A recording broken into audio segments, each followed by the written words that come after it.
time is 8 p.m. from Wells Radio 89.3 FM, your preferred wholesome radio. Láti ìkànnì kànga gbọ́nmágbẹ́ 89.3 FM gẹ́gẹ́ ní aago mẹ́jọ alẹ́ lù. The news on Wells Radio 89.3 FM.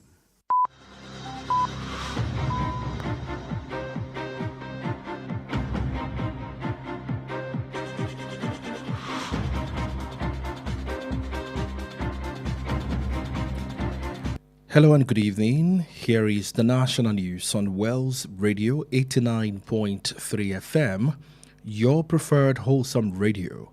We are reaching you live from Wells Broadcasting House along Alafi Avenue, Oluyole Estate, Ibadan. I am Ajo Emmanuel Ojo. First, the headlines.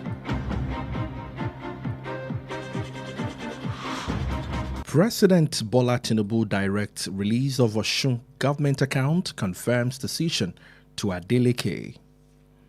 Vice President Shatima begins 2-week leave, restates commitment to national service.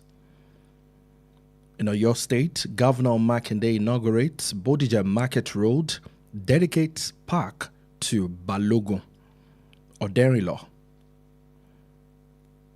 Moving on, still on the national news for tonight.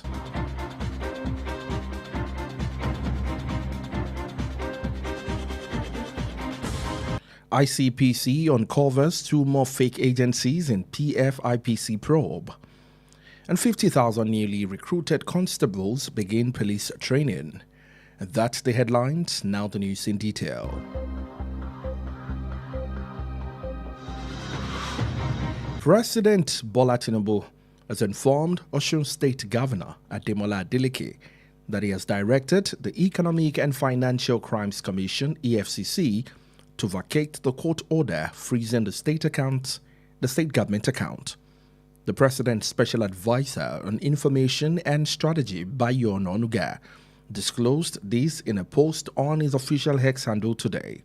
According to Ononuga, Tinubu conveyed the decision during a telephone conversation with Adeleke following his earlier directive instructing the anti-graft agency to return to court and withdraw the order restricting access to the Osun State government account. The development comes hours after the President ordered the EFCC to discontinue the action against the Osun State government, citing concerns over the timing of the court order with the state governorship election only 2 days away. Tinubu acknowledged that the commission acted within its statutory powers by obtaining the order, but said the timing could create the perception that federal institutions were being used to influence the electoral process. The Economic and Financial Crimes Commission (EFCC) says at least 18 states are currently under investigation over the alleged mismanagement of public funds. The Commission's Director of Public Affairs, Wilson Uwujeren, disclosed this during a televised interview today, but declined to name the affected states, saying doing so could compromise ongoing investigations. He explained that the EFCC's temporary restrictions on one of the Osun State government accounts was part of its legal mandate and not targeted at any particular administration. Wujeren also recalled that the Commission took a similar action in Edo State before the inauguration of Governor Monday Okpebolo, saying the investigation helped preserve public funds for the incoming governor.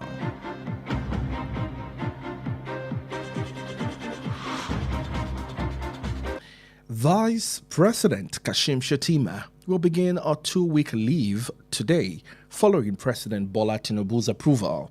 In a statement today, his media aide Stanley Nwocha said the leave is Shettima's fourth since being sworn into office. Nwocha said since assuming office on the 29th of May 2023, the Vice President has remained actively engaged in the coordination and supervision of several strategic government initiatives, particularly in economic development, food security, humanitarian affairs, digital transformation, job creation, and regional cooperation. He said he has also chaired the National Economic Council, which brings together the governors of 36 states, the governor of the Central Bank of Nigeria, and other relevant public officials to deliberate on policies affecting the economy and the welfare of Nigerians, Shetima's media aide noted. And now to Oyo State. The governor of Oyo State, Engineer Seyi Makinde, has commissioned the newly completed 2-kilometer Bodija International Market Road, a modern fire service building and an ultra-modern car park with shops at the Bodija International Market, reaffirming his administration's commitment to infrastructure development that supports economic growth, improves livelihoods, and safeguards lives and property. Speaking during the commissioning ceremony in Ibadan today, the governor described the project as a testament to the effectiveness of local government administration in Oyo State, noting that they demonstrate the capacity of council authorities to complement the state development agenda through impactful projects. He also named the newly completed trailer park after the late Ibadan warlord Balogun Oderilo in recognition of his sacrifices for the Yoruba land.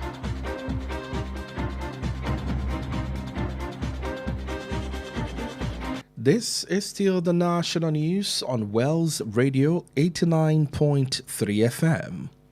Moving on. The Independent Corrupt Practices and Other Related Offences Commission, ICPC, has uncovered 2 additional fake government agencies linked to Adeniyi Matthew Adeyemi, the self-proclaimed Director General of the Presidential Foreign Intervention Promotion Council, as investigations into the alleged fraud deepen. ICPC Chairman Dr. Musa Adamu Aliyu disclosed this today while briefing State House correspondent after presenting the Commission's interim investigation report to President Bola Tinubu at the Presidential Villa in Abuja. Aliyu said investigators established that Adeyemi was never appointed by the federal government and that the Presidential Foreign Intervention Promotion Council had no legal backing, having neither been created by an act or of the National Assembly nor by an executive order. According to the interim findings, the appointment letter used by Adeyemi was forged while the fake PFIPC unlawfully took over the offices and official instrument previously used by the defunct Presidential Economic Advisory Council.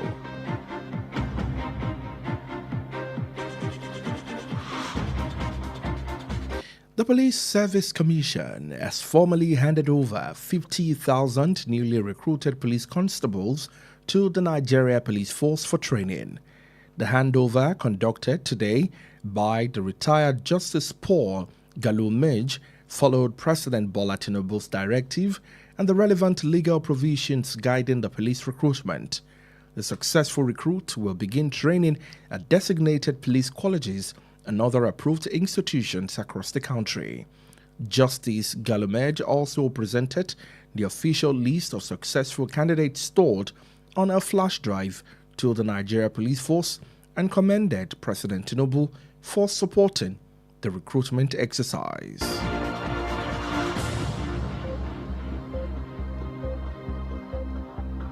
And finally, on the national news tonight, the Nigerian Correctional Service has removed 3 officers from duty and launched an investigation after a death row inmate allegedly conducted a live broadcast on TikTok from prison.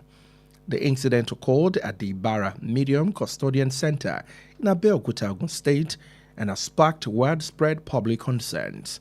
The Controller General of the Correctional Service, Sylvester Nwakuche, said the officials were removed from their positions pending the outcome of the investigation, describing the action as a routine administrative measure to ensure accountability and a transparent probe. The Correctional Service said the viral live stream presented a serious breach of prison security and a violation of the Nigerian Correctional Service Act, the Service Standing Orders, and other regulation governing the custodian operations.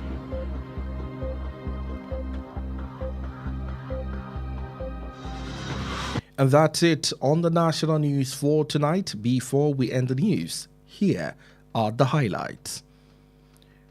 President Bola Tinubu has informed the Osun State Governor Ademola Adeleke that he has directed the Economic and Financial Crimes Commission (EFCC) to vacate the court order freezing the state government account.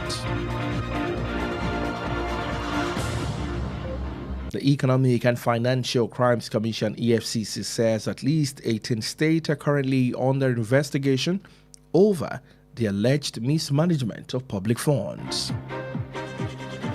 In the news, we also brought you a report that Vice President Kashim Shettima will begin a 2-week leave today following President Bola Tinubu's approval. Also in Oyo State, Governor Seyi Makinde has commissioned the newly completed 2-kilometer Bodija International Market Road, a modern fire service building, and an ultra-modern car park with shops at the Bodija International Market in Ibadan. The Independent Corrupt Practices and Other Related Offences Commission (ICPC) has uncovered 2 additional fake government agencies linked to Adeniyi Matthew Adeyemi, the self-proclaimed Director General of the Presidential Foreign Intervention Promotion Council, as investigations into the alleged fraud deepen. The Police Service Commission has formally handed over 50,000 newly recruited police constables to the Nigeria Police Force for training. The bulletin was compiled and edited by Kunle Olowu. Stay connected with us on all our social media platforms at Wells Radio 893. Also, like our Facebook page at Wells Radio 893 FM fan page. You can listen live on our website www.wellsradio893.com. Also call or WhatsApp Wells Radio Newsroom on 0916 893 2000 for any eyewitness account. I am Ajo Emmanuel Ojo. Thank you for listening. God bless you.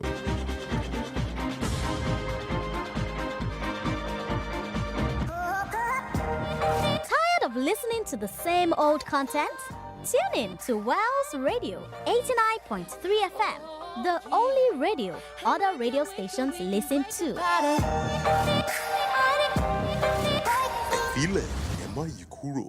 Wells Radio 89.3 FM níbẹ̀ gangan lẹ wà.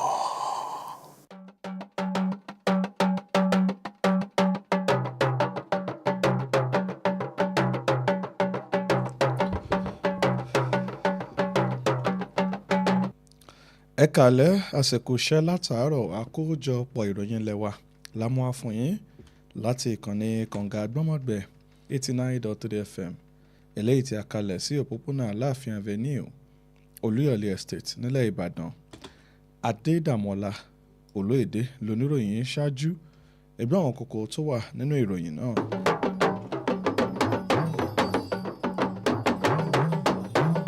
Ààrẹ Tinubu ti pàṣẹ fún àjọ EFCC láti ṣe ìtúsílẹ̀ àti gbé ẹsẹ̀ kúrò lórí àpò àsùnwọ̀n ìpínlẹ̀ Ọ̀ṣun nígbà tó sì ń fìdí ọ̀rọ̀ náà múlẹ̀ fún gómìnà ìpínlẹ̀ ọ̀hún. Igbákejì ààrẹ Shettima bẹ̀rẹ̀ ìsinmi ọlọ́sẹ̀ méjì nígbà tí ó sì ń tẹnumọ́ ìfarajìn rẹ̀ sí ètò iṣẹ́ ìlú. Gómìnà ìpínlẹ̀ Ọ̀yọ́ onímọ̀-ẹ̀rọ Ṣèyí Mákindé wọ́n ní a pé ó ṣíṣọ lójú àwọn ojú ọ̀nà kan tó sì ní í ṣe pẹ̀lú àwọn ibùdókọ̀ tí ilé ìtàn ṣe ní agbègbè Bódìjà. Àjọ ICPC ṣiṣẹ́ lójú àwọn ayédèrú àjọ méjì ọ̀tọ̀ọ̀tọ̀ míì látàrí ìwádìí kan tí wọ́n ṣe lẹ́nu lọ́lọ́ yìí. Àwọn constable bíi 1,50 tí iléeṣẹ́ ọlọ́pàá ṣẹ̀gbà ni a ti bẹ̀rẹ̀ ìlànà ìkọ́ṣẹ́. Ní báyìí ìròyìn ọ̀hún rèé lẹ́kùnrẹ́rẹ́. Ààrẹ Bọ́lá Ahmed Tinubu ti fi tó gómìnà ìpínlẹ̀ Ọ̀ṣun Adémọ́lá Adélékè létí wípé wọ́n ti pàṣẹ fún àjọ tí ń gbógun ti ṣíṣe owó ìlú mọ̀kùmọ̀kù EFCC láti gbẹ́sẹ̀ kúrò pẹ̀lú ohun tó ní ṣe pẹ̀lú àṣẹ ilé ẹjọ́ lórí àpò àsùnwọ̀n eléyìí tí a gbé lórí àpò àsùnwọ̀n ilé ìjọba tí ń bẹ ní ìpínlẹ̀ Ọ̀ṣun. Ẹni tí ṣolùbá dámọ̀ràn pàtàkì sí ààrẹ lórí ọ̀rọ̀ ìròyìn àti ìlànà ohun tí ń lọ Báyọ̀ Nanuga ló ṣiṣọ́ lójú ọ̀rọ̀ yìí nínú àtẹ̀jáde kan tó síta lójú òpó ayélujára X rẹ̀ lónìí òde yìí. Gẹ́gẹ́ bí Nanuga ti ṣe sọ pé ààrẹ òní á pé ó ṣe ìkéde yìí lásìkò tí a pé wọ́n ṣe ìjíròrò lórí ẹ̀rọ ìbánisọ̀rọ̀ pẹ̀lú gómìnà ìpínlẹ̀ Ọ̀ṣun Adélékè nígbà tí a pé wọ́n ní ó pàṣẹ fún àjọ ọ̀hún láti gbẹ́sẹ̀ kúrò tó ń ti ètò ìdájọ́ ilé tí a pé wọ́n ní ọgbà láti rí pé wọ́n ní wọ́n gbẹ́sẹ̀ lórí àpò àsùnwọ̀n ilé tó jẹ́ ti ìjọba ní ìpínlẹ̀ Ọ̀ṣun. Èyí ló wáyé lẹ́yìn wákàtí díẹ̀ tí ààrẹ pàṣẹ fún àjọ EFCC láti dáwọ́ nínú ìtẹ̀síwájú àti ìgbésẹ̀ ilé tí wọ́n ṣe lásìkò tá a wà yìí eléyìí tí àwọn ìwọ̀nyí sì ń sọ̀rọ̀ lórí ohun tó ní ṣe pẹ̀lú àṣẹ ilé ẹjọ́ pẹ̀lú bí ètò ìdìbò sí ipò gómìnà ní ìpínlẹ̀ ọ̀hún bó ti ṣe súnmọ́ etílé. Ààrẹ Tinubu ló ṣe ìdámọ̀ wípé àjọ náà ò ní wọ́n pé wọ́n ń ṣiṣẹ́ gẹ́gẹ́ bí ìlànà agbára eléyìí tí wọ́n tún gbà látọwọ́ ilé ẹjọ́ ṣùgbọ́n tó jẹ́ kó di mímọ̀ wípé àsìkò tí kìíní ọ̀hún wá ò ní wọ́n pé ó ṣeé ṣe kí àwọn èèyàn máa rí gẹ́gẹ́ bí ìgbésẹ̀ tó wá látọwọ́ ìjọba àpapọ̀ láti lo agbára lórí ìpínlẹ̀ ọ̀hún.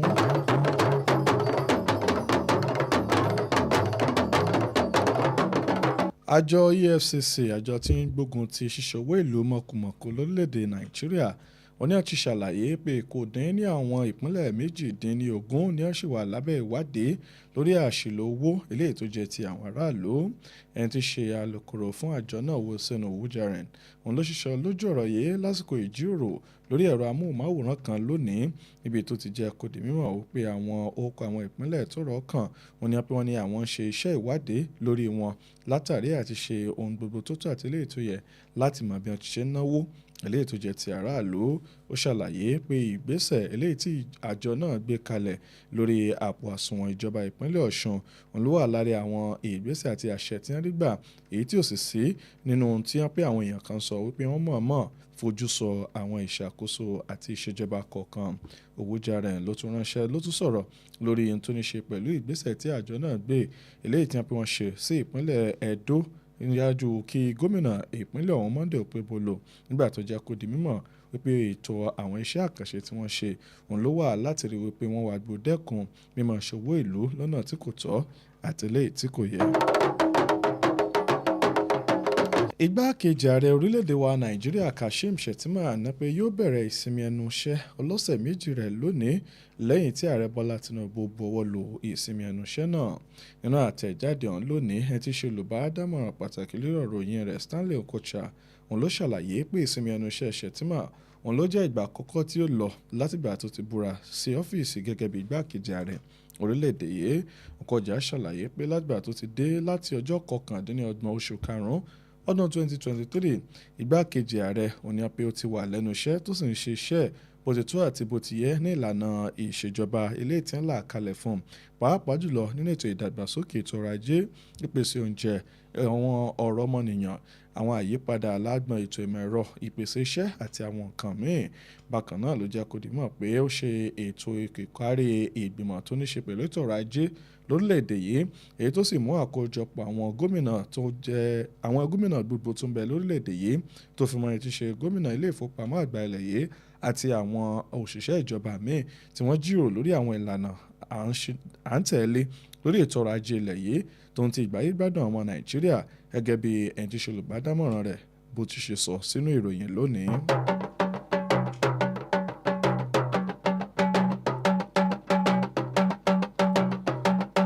Gómìnà ìpínlẹ̀ Ọ̀yọ́ onímọ̀-ẹ̀rọ Ṣèyí Mákindé òun ló ti ṣíṣọ́ lójú iṣẹ́ àkànṣe oní kìlómítà 2 ní ojú ọ̀nà Bódìjà pàápàá jùlọ ní gbajúgbajà ọjà náà tó fi mọ́ iléeṣẹ́ panápaná ìgbàlódé kan eléyìí tí wọ́n pín sí tó ń ti ibùdókọ̀ tí a pé wọ́n lè gbọ́kọ̀ sí pẹ̀lú àwọn ilé ìtajà eléyìí tí wọ́n ṣe nínú ọjà gbajúgbajà Bódìjà yìí eléyìí tó sì ń fìdí ìfarajìn ìṣèjọba rẹ̀ múlẹ̀ sí àwọn ìdàgbàsókè àwọn nǹkan amáyédẹrùn àjọṣepọ̀ tó ní ṣe pẹ̀lú ètò ọrọ̀ ajé ìmúgbáyé gbádùn àwọn èèyàn kó di ìrọ̀rùn fún wọn tó ń ti ìdáàbòbò ẹ̀mí àti dúkìá.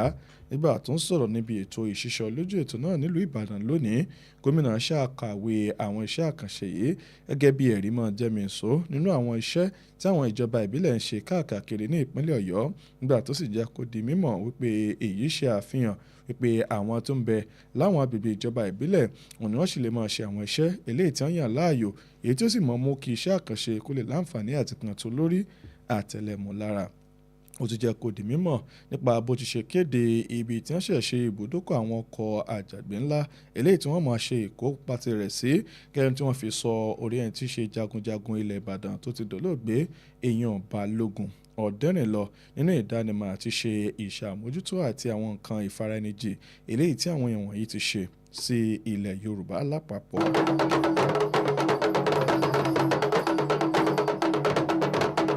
Àjọ tó ń gbógun ti ṣíṣe owó ìlú mọ̀kùmọ̀kù àti àwọn ìwà ọ̀daràn ní ICPC òní àti ṣọ́ lójú àwọn iléeṣẹ́ àti àjọ ayédèrú tó jẹ́ méjì ọ̀tọ̀ọ̀tọ̀ eléyìí tí wọ́n sopọ̀ mẹ́rin tí ṣe Adéníyì Matthew Adéyẹmí ẹni tí ṣe ọ̀gá àgbà fún àjọ kan eléyìí tí wọ́n pè ní ti ìjọba ṣùgbọ́n tí iléeṣẹ́ ìjọba ṣẹ́ pé àwọn ọmọ ohun tó ní ṣe pẹ̀lú àjọ náà látàrí ìwádìí kan eléyìí tí àjọ ICPC gùn lé lórí àwọn nǹkan ìṣòwò ìlú lọ́nà tí ò tọ́ àti àwọn ọ̀nà ayédèrú míì. Alága ICPC Dókítà Musa Adamu Aliu ṣíṣọ lójú ọ̀rọ̀ yìí lónìí nígbà tó ń jábọ̀ fáwọn oníròyìn níléeṣẹ́ rẹ̀ lẹ́yìn tó ń ṣe àpàtẹnujẹ́wọ́ àwọn nǹkan tó ní ṣe pẹ̀lú ìwádìí eléyìí tí wọ́n sì ṣe tí wọ́n sì ń jábọ̀ rẹ̀ fún ààrẹ Bọ́lá Tinubu níléeṣẹ́ rẹ̀ nílùú Àbújá. Aliu jẹ́ kó di mímọ̀ wípé ìdásílẹ̀ àti àwọn nǹkan tó ní ṣe pẹ̀lú ọ̀rọ̀ Adéyẹmí yìí wọ́n ní pé kò sí ìbuwọ́lù kankan tàbí ìyànsípò tó wá látọ̀dọ̀ ìjọba àpapọ̀ tó sì jẹ́ kó di mímọ̀ pé àjọ tá à ń sọ̀rọ̀ yìí wọ́n ní kò ní àtìlẹ́yìn tó ní ṣe pẹ̀lú òfin kankan nínú yálà látọwọ́ ilé ìgbìmọ̀ aṣòfin tàbí àṣẹ wá látọwọ́ ààrẹ.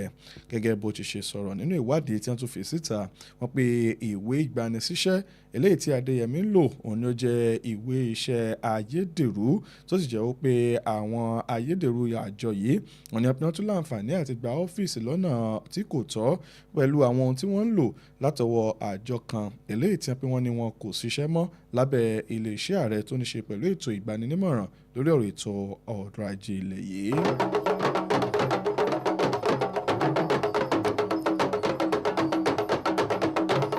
Iléeṣẹ́ ọlọ́pàá àjọ tó ń rí sí ọ̀rọ̀ iléeṣẹ́ ọlọ́pàá nílẹ̀ yìí wọ́n ní pé wọ́n ti ṣe àkójáde orúkọ àwọn òṣìṣẹ́ elétò agbófinró tí ń lọ bí 1,50 tuntun eléyìí tí wọ́n pé wọ́n ṣẹ̀ gbà ṣiṣẹ́ lẹ́nu lọ́ọ́lọ́ yìí fún ètò ìkọ́ni àti ìgbanímọ̀ràn eléyìí tí wọ́n yóò ṣe fún wọn náwọn ibùdó ìkọ́ni iléeṣẹ́ ọlọ́pàá nílẹ̀ yìí. Wọ́n pe ìkósíta ọkọ̀ wọ̀nyí òní ó wáyé lónìí látọwọ́ ẹni tí ń ṣe adájọ́ fẹ̀yìntì Paul Galumje lẹ́yìn àṣẹ ààrẹ Bọ́lá Tinubu àti àwọn àjọ tó ní ṣe pẹ̀lú ọ̀rọ̀ ètò ìdájọ́ fún ètò ìlànà à ń tẹ̀lé lórí àti gbanisíṣẹ́ fáwọn agbófinró wọ̀nyí.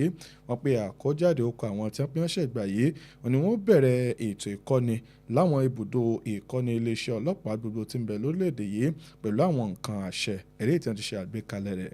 Adájọ́ Galumje òní pé ó tún ṣe àkókalẹ̀ àwọn àtòjọ okọ̀ àwọn tí wọ́n pé wọ́n wẹ̀ yán kànkàn eléyìí tí wọ́n pé wọ́n ní wọ́n ti fi sínú àwọn àpò ìfi-nǹkan pamọ́ sí ayé òde òní eléyìí tí wọ́n fi ránṣẹ́ sí iléeṣẹ́ ọlọ́pàá nípa bí wọ́n ti ṣe gbóríyìn fún ààrẹ Bọ́lá Ahmed Tinubu fún àtìlẹ́yìn ìbọn tó ṣe lórí ètò ìgbanisíṣẹ́ fáwọn agbófinró náà.